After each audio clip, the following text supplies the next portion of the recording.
आज हम लोग क्लास 12 केमिस्ट्री का चैप्टर 2 सॉल्यूशन का एक छोटा सा कंसंट्रेशन टर्म का एक टॉपिक है मोल फ्रैक्शन, उसको देखेंगे। ओके, क्या ये मोल फ्रैक्शन देखते हैं उसको हम लोग। ठीक है, मोल फ्रैक्शन को हम लोग काई से दिखाते हैं। ठीक है, CHI काई, ये एक्स नहीं है, इसको हम लोग काई पढ़ते हैं। ओके ठीक है, ये काई है। मोल फ्रैक्शन क्या है तो मैं इसका पहले डेफिनेशन लिख देता हूँ। तो इट रिप्रेजेंट, ये रिप्रेजेंट करता है। ठीक है, इट रिप्रेजेंट रेशियो। ठीक है, एक तरह का रेशियो होता है ये। It represent ratio of number of moles. It represent ratio of number of moles of one component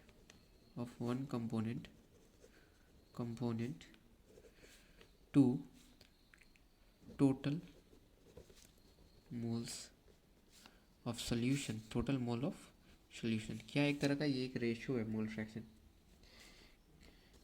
ठीक है, समझाता हूँ। ये देखिए, मान लीजिए ये आपके पास एक जार है, मान लीजिए। ठीक है, और इसमें सॉल्यूशन है। अब सॉल्यूशन में दो चीज़ होता है, एक तो होता है सॉल्यूट और दूसरा होता है सॉल्वेंट। ठीक है, तो दो कंपोनेंट हो गया, एक सॉल्यूट एक सॉल्वेंट। ठीक है, सॉल्वेंट को हम लोग 1 से दिखा देते हैं और सॉल्यूट को ना हम लोग 2 से दिखा दे रहे हैं। तो ये हो गया मेरा सॉल्वेंट और ये हो गया मेरा सॉल्यूट। ठीक है, जैसे मान लीजिए चीनी पानी आप सुने होंगे, तो पानी मेरा होता है सॉल्वेंट। ठीक है, क्योंकि इसमें हम लोग मिला रहे होते हैं, और जो चीज़ मिलाते हैं, जैसे चीनी मिला रहे तो चीनी मेरा सॉल्यूट और ये जो पानी है मेरा वो सॉल्वेंट कहलाएगा। ओके, और सॉल्वेंट जो होता है उसका मात्रा भी ज़्यादा होता है। ठीक है, इसका जो कंपोजिशन हो गया वो ज़्यादा होगा और इसका कम होता है। ठीक है, ये भी छोटी सी बात है और डिटेल में नहीं जाते इसमें। हम लोग बात करते हैं मोल फ्रैक्शन की। तो मोल फ्रैक्शन आपको सॉल्वेंट का जैसे निकालना है, तो लिखेंगे काई 1 इक्वल हो जाएगा नंबर ऑफ मोल्स सॉल्वेंट का, जिसको N1 से दिखाएंगे, divided by total number of moles of solution. Solution का जो भी है टोटल मोल्स उसका, तो टोटल क्या हो जाएगा, number of moles of solvent plus number of moles of solute. तो N1 प्लस N2 से दिखाएंगे, तो ये मेरा मोल फ्रैक्शन निकल के आ गया सॉल्वेंट का। इसी तरह से सिमिलरली मोल फ्रैक्शन हम लोग देखें सॉल्यूट का, वो इक्वल हो जाएगा number of moles of solute divided by total number of moles of solution, that is N1 plus N2। तो ये हो गया मेरा। और एक बात और मैं कह दूंगा आपको कि जो मेरा मोल फ्रैक्शन होता है इसका कोई यूनिट नहीं होता। ठीक है, ये यूनिट लेस है। कैसे, देखिए, मोल फ्रैक्शन क्या है, एक तरह का रेशियो है नंबर ऑफ मोल्स का, ठीक है, किसी एक कंपोनेंट का, to total number of moles of solution. तो ऊपर भी मोल्स है, नीचे भी मोल्स है। ठीक है, तो यूनिट से यूनिट कट जाएगा। ठीक है, तो यहाँ पे कोई यूनिट नहीं आएगा, है ना। ओके, तो आगे बढ़ते हैं हम लोग। और एक ये भी होता है, और ये एक क्या है, एक तरह का फ्रैक्शन है ना, मोल फ्रैक्शन है। तो ये जो मेरा है मोल फ्रैक्शन, ये हमेशा आपको ग्रेटर देन इक्वल टू 0 होगा, बट हमेशा लेस देन इक्वल टू 1। ज़्यादा ज़्यादा 1 हो सकता है और कम से कम 0 हो सकता है। ठीक है, और मोल fraction of solvent plus mole fraction of solute की बात करें तो ये हमेशा क्या होगा, 1 होगा। इसको चाहे तुम लोग प्रूफ भी कर सकते हैं। प्रूफ कैसे करेंगे तो देखिए, मोल फ्रैक्शन 1 क्या हो जाएगा मेरा, number of moles of 1 divided by N total N1 plus N2, फिर प्लस कर सकते हैं हम लोग N2 upon N1 plus N2, और ये सब मेरा 1 के इक्वल आना चाहिए। तो देखिए, नीचे हम लोग एलसीएम ले लेंगे, तो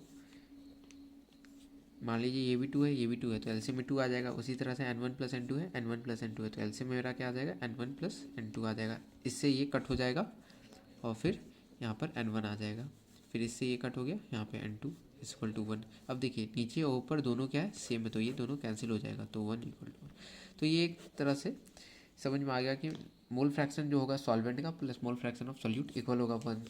इससे क्या फ़ायदा अपने को, तो ये देखिए, जैसे मोल फ्रैक्शन हमको दे रखा हो, मान लीजिए आपको मोल फ्रैक्शन पता है, किसका पता है, सॉल्यूट का पता है ना, ये पता है आपको, ये निकालना चाहते हो तो कैसे निकालोगे, तो मोल फ्रैक्शन 1 जो हो जाएगा मेरा इक्वल हो जाएगा 1 माइनस मोल फ्रैक्शन 2 का। ठीक है, एक पता है तो 1 में से उसको घटा दो, जो भी पता है आपको दूसरा मिल जाएगा। ये पता है आपको तो इसको घटा दो 1 में से, तो ये पता चल जाएगा। तो यही एक रिलेशन है। ठीक है, मोल फ्रैक्शन 2 इक्वल हो जाएगा 1 माइनस मोल फ्रैक्शन 1 के। तो ये बहुत इंपॉर्टेंट है। तो क्या फ़ायदा क्या है इसका, तो मानिए आप सॉल्वेंट का मोल फ्रैक्शन निकाल लिए, तो मोल फ्रैक्शन आपको सोल्यूट का फिर नहीं निकालना पड़ेगा, यहाँ पे वैल्यूज़ रख के नंबर ऑफ मोल्स का। ठीक है, तो ये फ़ायदा है, 1 में से घटा दोगे तो दूसरा भी मिल जाएगा। ठीक है, जैसे मैं एक आपसे एग्जांपल के लिए बता दूं, जैसे मोल फ्रैक्शन आपको सॉल्यूट का पता है, ओके, कितना है 0.2, तो आपसे पूछ ले मोल फ्रैक्शन सॉल्वेंट का क्या होगा, तो आप कैलकुलेट नहीं करोगे number of moles of solvent divided by total number of moles of solution, ये सब नहीं करने का जरूरत है आपको। आप 1 में से घटा दोगे मोल फ्रैक्शन सॉल्यूट का, क्योंकि हम लोग रिलेशन जानते हैं मोल fraction of solute plus mole fraction of solvent 1 के इक्वल होता है, तो 1 माइनस 0.2, ये 0.8 आ जाएगा मेरा मोल फ्रैक्शन सॉल्वेंट का, ठीक है। तो ये सिंपल सी बात हो गई। ओके, नाउ एक हम लोग क्वेश्चन देखते हैं। क्वेश्चन क्या है कि हमको क्या करना है, कैलकुलेट करना है मोल fraction of each component in a solution formed by mixing 30 grams of CH3COH acetic acid है ये, ठीक है, इन 180 ग्राम्स ऑफ वाटर। क्या है मतलब, देखिए डायग्राम के थ्रू इसको, ठीक है, डायग्राम बनाने की आप भी कोशिश क्या करिए क्वेश्चन को समझते हुए। तो ये एक तरह का सॉल्यूशन है ना। अब सॉल्यूशन में दो चीज़ होता है, एक तो होता है सॉल्यूट और दूसरा होता है सॉल्वेंट। तो सॉल्यूट कौन है, सॉल्वेंट क्या है, कैसे पहचाने। देखिए मिक्स क्या कर रहे हो आप, 30 ग्राम्स CH3COH का मिक्स कर रहे हो, किसमें, वाटर में। जिसमें मिक्स करते हो वो तो क्या हो जाता है मेरा सॉल्वेंट है ना, जैसे पानी, ठीक है। और जो मिक्स कर रहे होते जैसे चीनी, तो वो मेरा सॉल्यूट, वैसे ही ये मिक्स हो रहा है ना CH3COH, तो ये मेरा क्या हो जाएगा, सॉल्यूट हो जाएगा। तो यहाँ पे सॉल्वेंट क्या है, वाटर है, और सॉल्यूट क्या है मेरा, तो ये है मेरा CH3COH acetic acid, okay. Now हम लोग क्या कैलकुलेट करने वाले, मोल फ्रैक्शन ऑफ ईच कंपोनेंट। तो इसका भी कैलकुलेट करना होगा, मोल फ्रैक्शन सॉल्यूट का और साथ ही साथ मोल फ्रैक्शन सॉल्वेंट का। तो हम लोग क्या करने वाले, मोल फ्रैक्शन सॉल्यूट का ही कैलकुलेट कर लेते हैं, ठीक है, और फिर 1 में से घटा देंगे तो मोल फ्रैक्शन सॉल्वेंट का भी मिल जाएगा। तो देखिए मोल फ्रैक्शन ऑफ सॉल्यूट जो है मेरा CH3COH इक्वल किसको हो जाएगा, number of moles of CH3COH divided by total number of moles, that means number of moles of CH3COH divided by H2O। अब नंबर ऑफ मोल्स की बात आ रही है, नंबर ऑफ मोल्स क्या होता है मेरा, आपको पता ही होगा, नंबर ऑफ मोल्स जो होगा आपको वो इक्वल होता है, ठीक है, गिवन मास जिसको W से दिखा रहे हैं अपन मोलर मास, ओके। तो देखिए गिवन मास तो मैं दी हुई है, मगर मोलर मास निकालनी पड़ेगी आपको। तो आप सबसे पहले कैलकुलेट कर लो मोलर मास इसका, और इसका आपको वाटर का तो हम लोग कैलकुलेट कर लेंगे, आपको नहीं पता है तो कैसे कैलकुलेट करते हैं मोलर मास। देखिए मोलर मास मतलब एक मोल का मास। तो देखिए मोलर मास ऑफ CH3COOH है ना। तो देखिए कार्बन का जो एटॉमिक मास होता है 12, फिर प्लस दीजिए, हाइड्रोजन का 1 होता है, 1 × 3 है ना, नीचे 3 है एटम, तो 1 × 3 3 हो जाएगा, प्लस 12, प्लस देखिए 2 बार ऑक्सीजन आता है, ऑक्सीजन का एटॉमिक मास होता है 16, तो 16 × 2 कर दोगे ना 32, फिर प्लस 1, तो इसको पूरा ऐड करोगे तो ये आ जाएगा आपको 60 ग्राम्स पर मोल, मतलब एक मोल का ये मास हो जाता है आपको, ठीक है।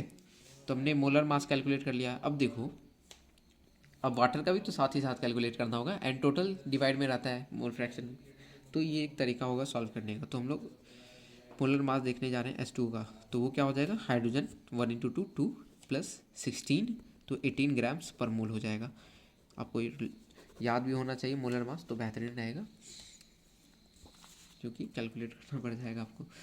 सो यहाँ पे हम लोग अब क्या करने वाले हैं, तो देखिए मोल फ्रैक्शन हम लोग कैलकुलेट करेंगे CH3COH का, तो ये इक्वल हो जाएगा number of moles of CH3COOH divided by total number of moles of solution, that is number of moles of CH3 तो होगा ही साथ साथ CH3OH का, साथ ही साथ number of moles of water. तो देखिए number of moles of CH3COH कैसे निकालोगे, दिया गया मास अपॉन मोलर मास, तो 30 डिवाइडेड बाई,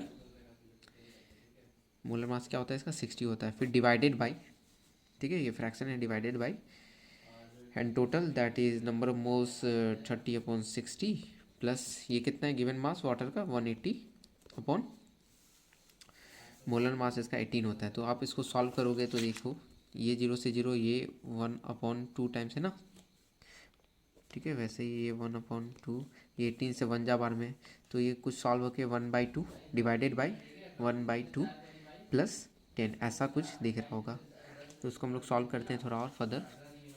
तो ये देखिए 10 × 2 = 20, 21/2, इस 2 से ये 2 कैंसिल हो जाएगा, ठीक है, बच क्या गया मेरे पास 1/21, ठीक है, 1/21। तो इसको सॉल्व कर, ओके, आप इसको डिवाइड लगाओ, तो डिवाइड लगाने के बाद ये 0.047 कुछ आ रहा होगा, ठीक है। तो देखो आपको मोल फ्रैक्शन पता चल गया CH3COOH का, ओके।